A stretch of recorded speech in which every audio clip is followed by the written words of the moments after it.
The bass hit before the doors even opened. Not a pulse, not a rhythm, a declaration. Velvet was that kind of club. The kind where deals got made in dark corners and sins got buried in bottles of Clase Azul, where the powerful came to feel untouchable, where the beautiful came to be seen, where a woman like Zariah Vale came to burn down a kingdom. She paused at the top of the entrance steps, one hand resting lightly on the arm of the man beside her, the kind of pause that was never accidental. She had rehearsed that pause in the mirror of her downtown loft, practiced it the way a surgeon practices incisions, precise, intentional, final. Her dress was midnight blue, not black. She refused to mourn anything tonight. The fabric clung to her collarbone, draped off one shoulder, and fell in clean, unapologetic lines to the floor. No jewelry except a single gold cuff at her wrist. She did not need to compete. She only needed to arrive. The man on her arm was Kael Draven, 6'2", suit so dark it absorbed the light around him, jaw like it had been carved specifically to make women forget their names. He was 34 and already a ghost story people told in boardrooms, the kind of man who had turned a college dropout coding project into a $4.8 billion technology firm without once raising his voice or lowering his standards. He moved through rooms the way cold weather moved through buildings, quietly, thoroughly, getting into everything. He did not smile as they descended the steps. Neither did she. That was the first thing people noticed. The second thing they noticed was Ilian Corvus, her ex, standing at the far end of the bar with a crystal glass halfway to his lips, watching them with the stillness of a man who had just been gut-punched in public and was deciding whether to bleed or smile. He chose to smile. It was the most dangerous thing about him. Zariah felt Kael's hand move, not dramatically, not for show, just a slow, deliberate shift from her elbow to the small of her back. His palm was warm against the thin fabric, steady, like he had rested it there 100 times before. She leaned up slightly, her lips brushing the shell of his ear. "My ex is watching."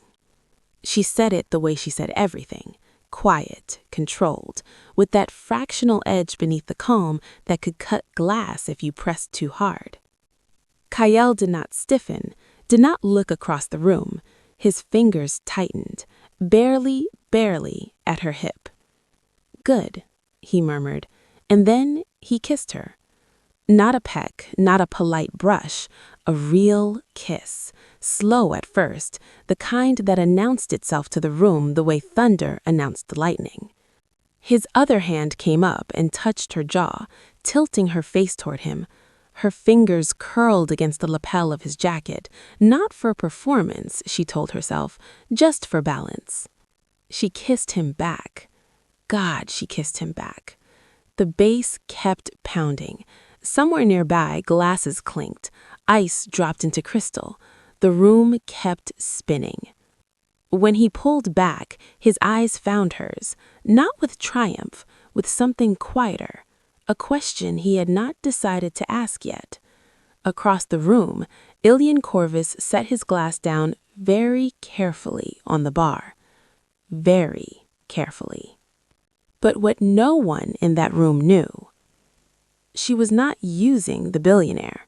He was using her. And the ex was not just watching. He had come to destroy them both.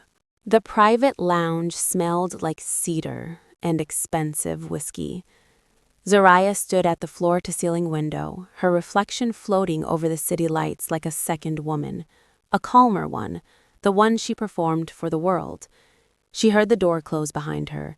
She did not turn around. "You're using me," Kael said. His voice was not accusatory. It was the tone of a man stating a fact he had already catalogued and decided he was fine with, for now. She turned slowly. He was leaning against the door, jacket still perfect, arms loose at his sides. There was no performance in his posture. He just watched her with those dark, unreadable eyes, waiting. "Isn't that what we agreed to?" she said. "We agreed to be seen together, one event, mutual business benefit." He tilted his head very slightly. "You did not mention the kissing." The corner of her mouth lifted, just barely. "Would you have said no?" He didn't answer right away. That was the first tell. Kael Draven was a man who always had answers, fast, precise, surgically deployed. The pause was almost invisible. She would have missed it if she hadn't been watching for cracks in the marble. She stepped toward him. He did not step back. Of course he did not. "You hate losing," she said softly. "And right now you're losing control of the narrative. I can feel it. You planned this evening very carefully, and then I kissed you back in a way you did not account for, and that's eating at you."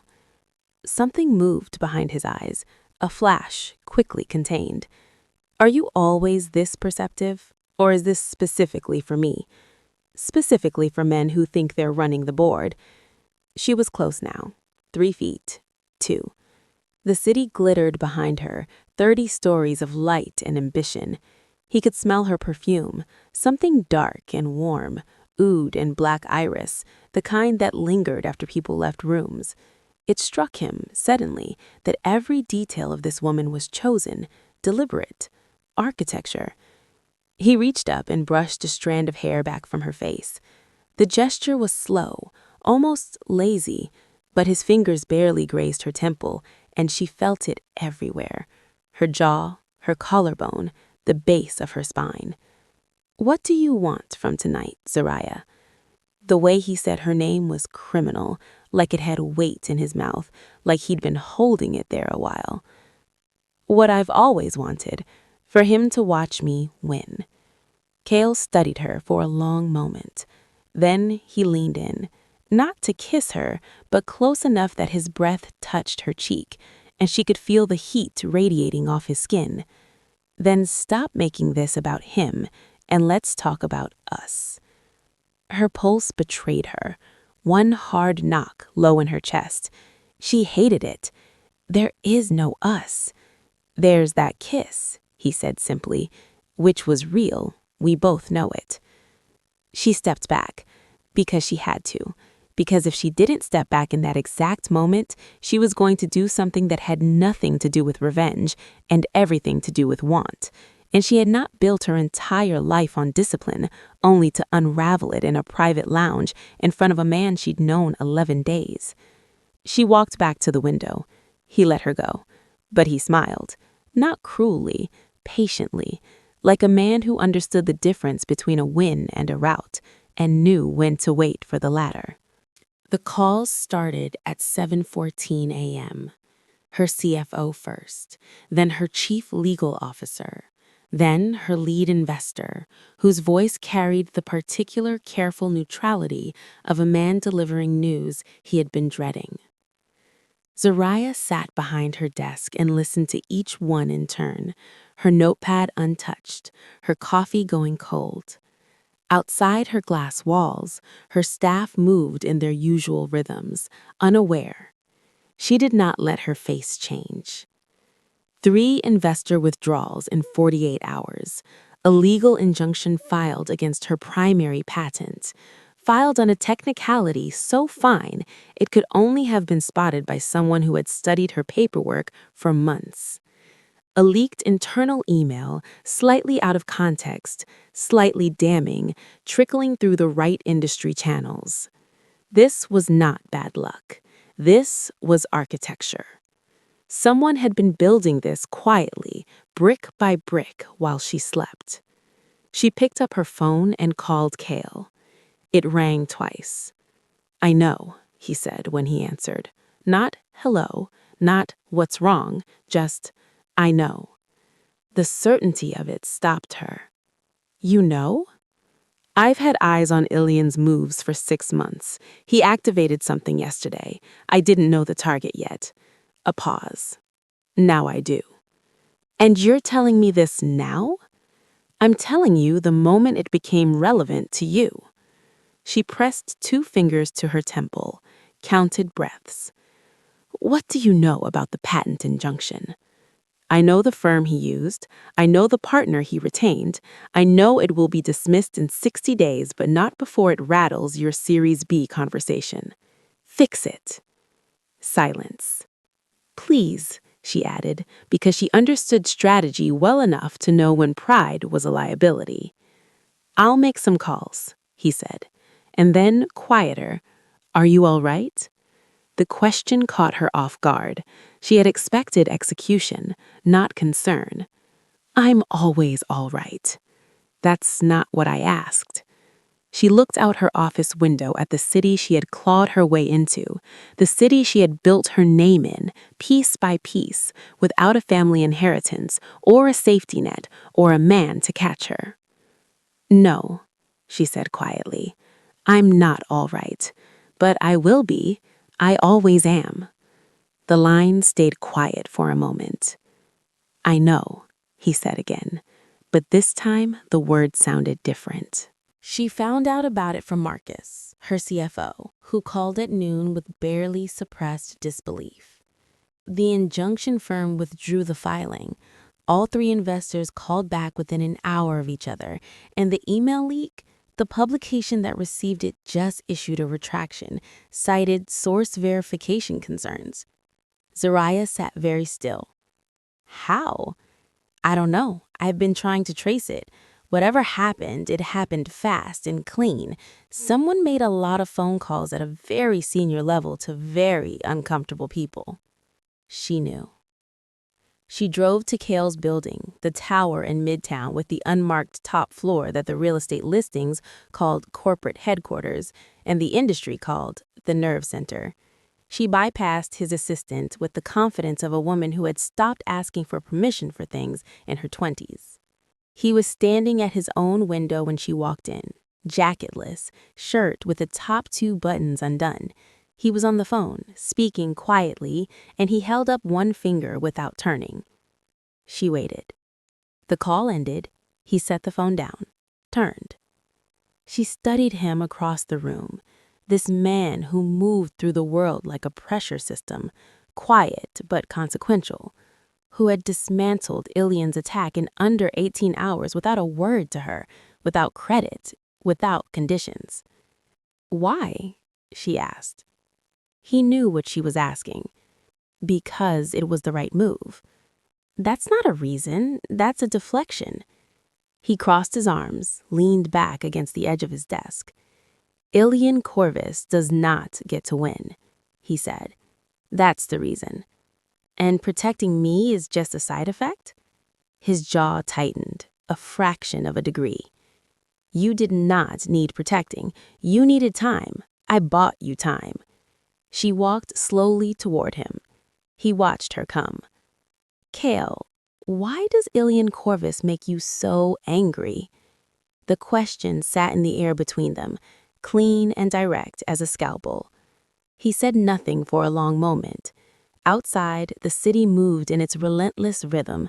Up here, it was just the two of them and the question and the truth he was deciding whether to give her. "History," he said, finally.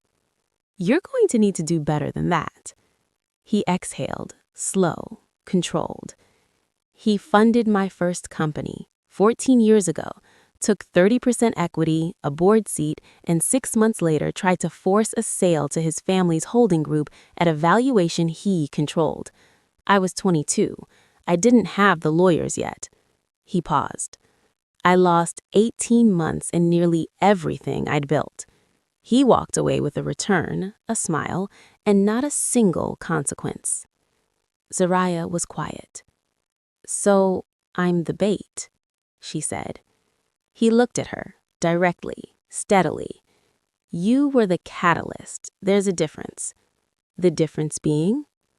"Bait is passive. You are the furthest thing from passive I have ever encountered." She stared at him for a long moment. Then she picked up her bag and left. She didn't slam the door. She closed it so quietly it was worse than any slam. She sat on the floor of her loft with her laptop and a glass of red wine she was not drinking, surrounded by 3 years of research she had done on Ilian Corvus. The files she had built after she left him, the evidence she had quietly assembled, the puzzle she had been slowly completing. She pulled up public records, archived filings, a 14-year-old SEC disclosure she had never had reason to look at before. There it was.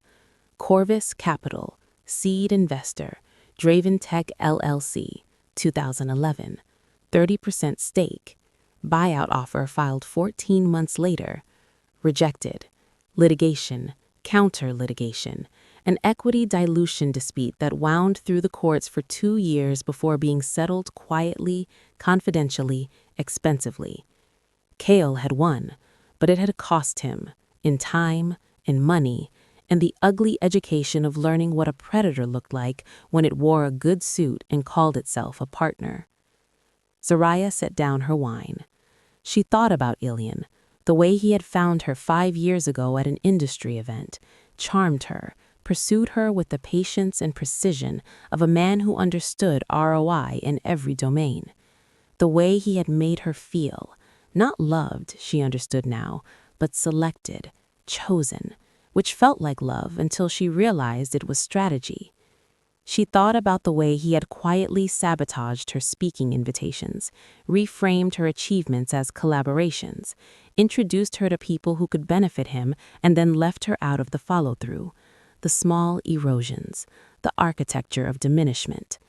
She thought about Kael's hand at the small of her back, the way he said her name, the patience of his smile when she stepped back from him in the lounge. She was not naive. She knew the difference between a man who wanted to use her and a man who had something else going on beneath the surface that even he hadn't named yet. She picked up her phone. She did not call Kael. She called her lawyer. She caught him at 7 p.m. in the lobby as he was leaving. His driver was waiting. He had a flight to catch. She planted herself in front of him. He stopped. His eyes did that thing, that slow read, top to bottom, taking her in, calculating temperature before he said a word. "You didn't call," he said. "I was busy confirming I'm not a chess piece." Something shifted in his face, almost imperceptible. "Zoraya, you didn't choose me," she said. Her voice was even, controlled, but there was something underneath it, something that had been building since that kiss, since the lounge, since she had felt for the first time in years like someone was actually seeing her, and then discovered it might have been tactical. "You chose the war. I was just the best available weapon." He didn't deny it. She had half expected him to. That would have been easier. "At first," he said. 2 words, 12 years of controlled composure behind them. "At first?" He stepped forward. His driver waited. The lobby echoed with the hollow sounds of a building after hours. "I approached this arrangement because I wanted Ilian Corvus exposed, and I needed a proximity I couldn't manufacture. You were strategically perfect, sharp, visible, connected, and you had history with him that would get his attention." He paused. "That was 11 days ago. And now?" He looked at her in a way that was almost uncomfortable, like he was taking something apart in front of her. "I don't fake the way I touch you. I don't fake the way I think about you at 2 a.m. when I should be reviewing quarterly projections. I don't fake being angry when I found out what he did to your business, or the fact that I cleared it in 18 hours, not because it served my strategy, but because the idea of him winning anything that involves you makes me—" He stopped. She watched him catch himself. This man who was always 3 steps ahead of every room he entered, stopping mid-sentence because he had run out of prepared language. "Makes you what?" she said quietly. "Irrational," he said, like it was a confession, like it cost him something. Zoraya exhaled slowly. She looked at his face, this face she had studied for 11 days, trying to find the performance, the angle, the tell. She had grown up learning to find those things because her survival depended on it. She had found them in every man who had stood in front of her and offered something that looked like sincerity. She couldn't find it in him, and that frightened her more than the lie would have. "I need 3 days," she said. "For what?" "To finish something. Then we'll talk." He nodded, once, the way he agreed to things that mattered, without performance. She turned and walked back through the lobby doors. He stood there a moment, watching her go.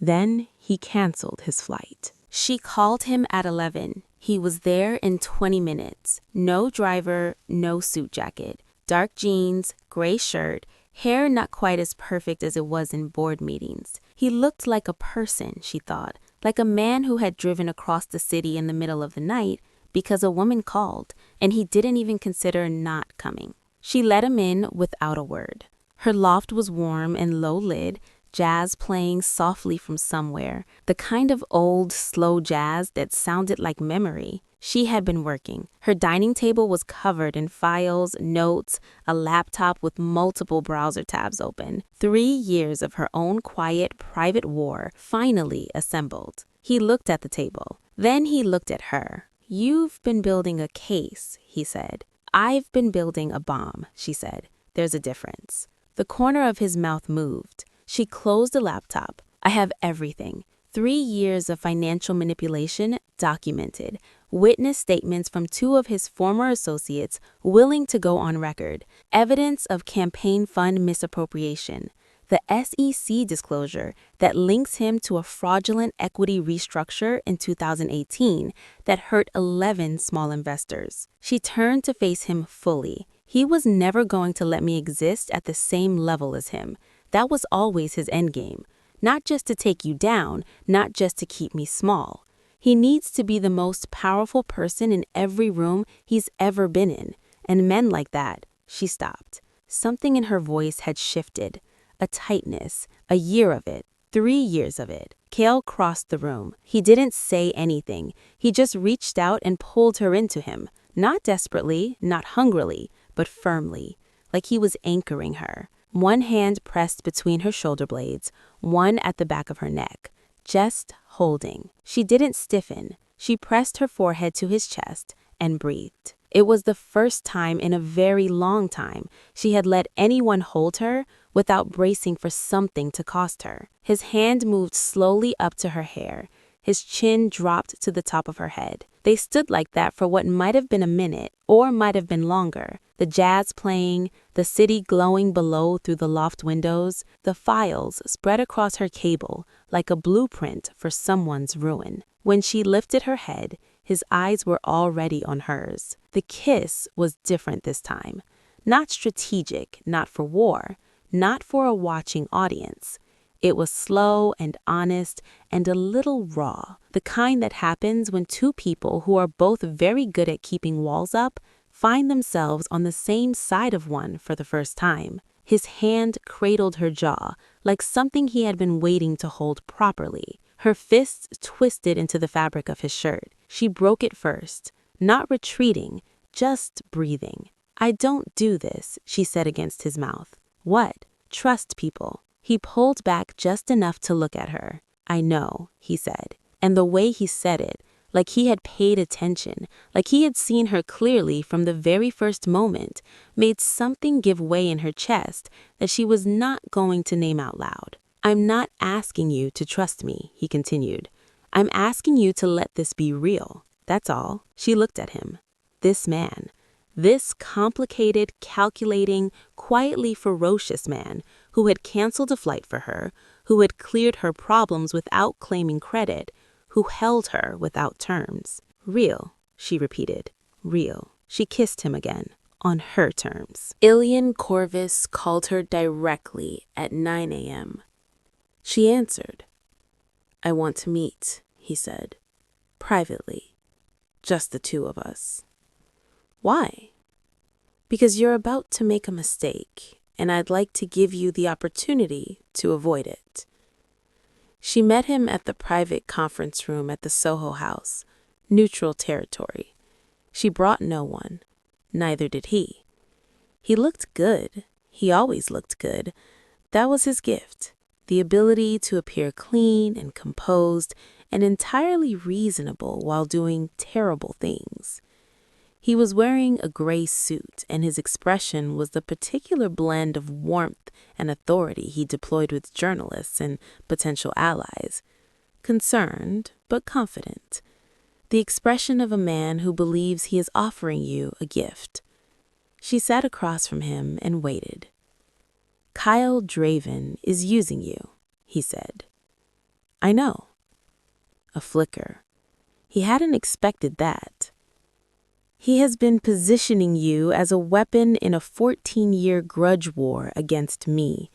Everything that's happened, your appearance at Velvet, the press attention, the manufactured chemistry, it's theater. You're the vehicle for his revenge narrative." "I know," she said again.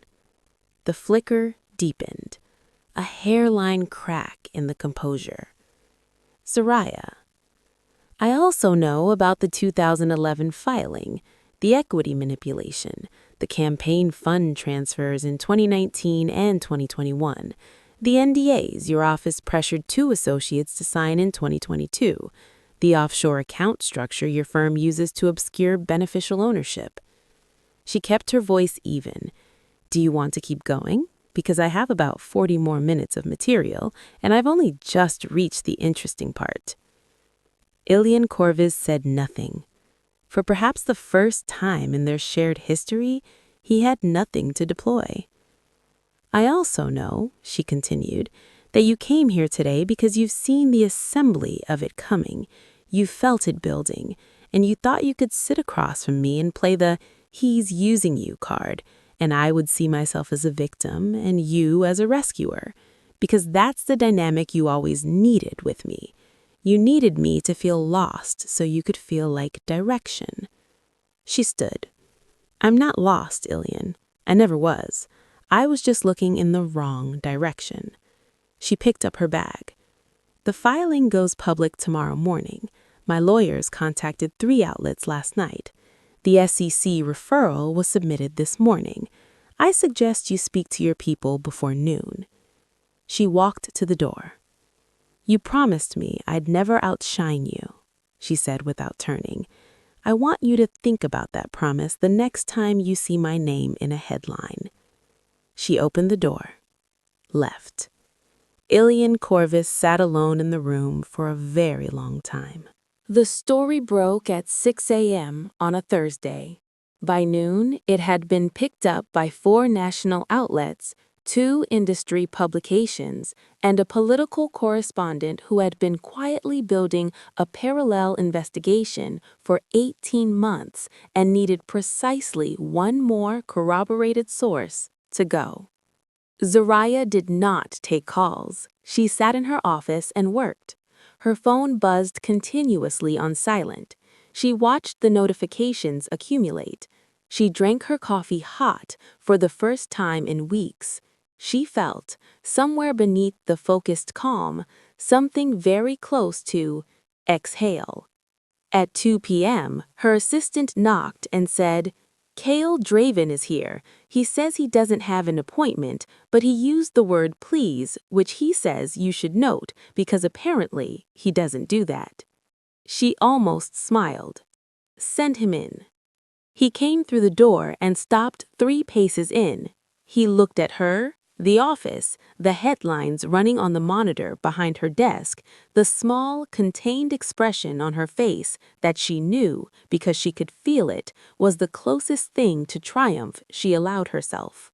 "You did it alone," he said. "I did the ending alone," she corrected. "You bought me time for the middle. There's a difference." He crossed to her desk. She stood.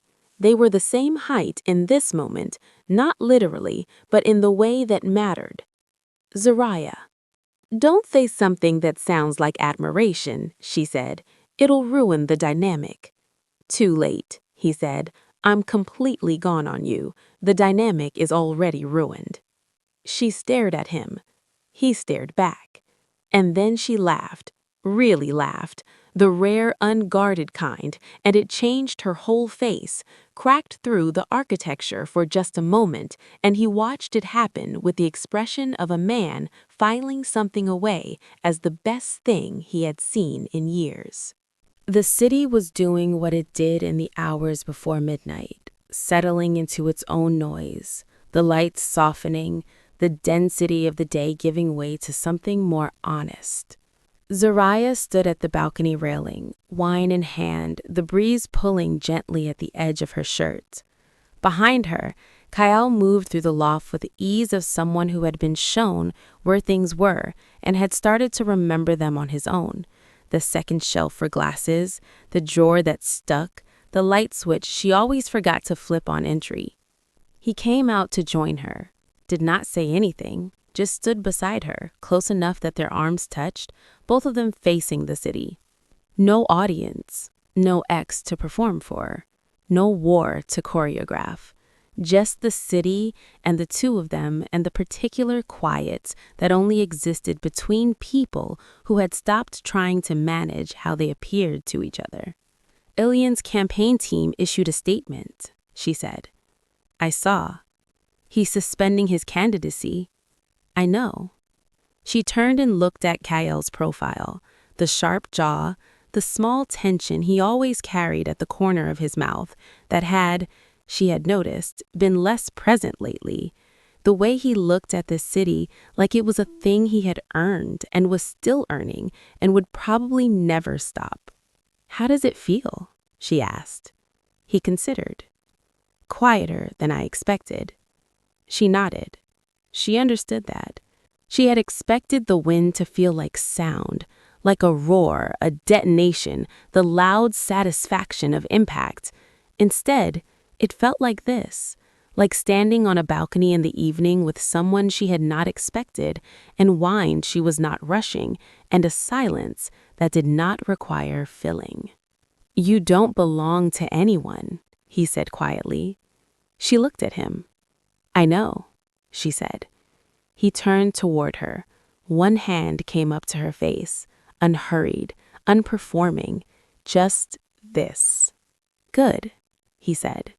He kissed her, softer than the first one, more certain than the second, like something that had finally arrived at its own definition. She kissed him back.